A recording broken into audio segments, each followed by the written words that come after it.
response can be wanting at higher speeds, but it was still brisk enough off the line to chirp the tires in the front drive version we drove.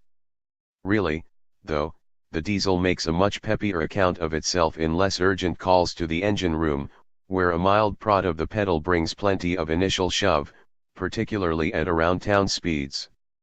And the transmission, given only 6 gears to play with, isn't overly busy.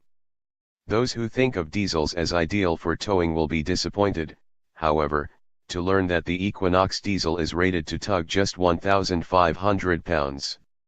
The 2.0-liter gas engine, meanwhile, earns a 3,500-pound rating. Blame the diesel powertrain's cooling requirements, we're told. View 19 photos.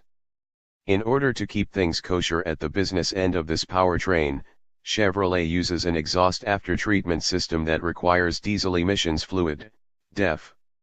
Depending on driving patterns, that 4.9 gallons of fluid should last 5,000 to 6,000 miles.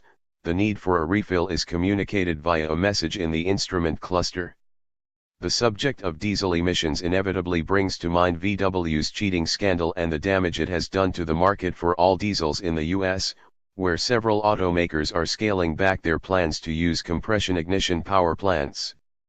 GM, though, is an exception. We don't think customers feel betrayed by the technology, says Dan Nicholson, GM Vice President for Propulsion Systems, choosing his emphasis deliberately. We think the customers are still out there. We would like to court them. We would like to conquest them.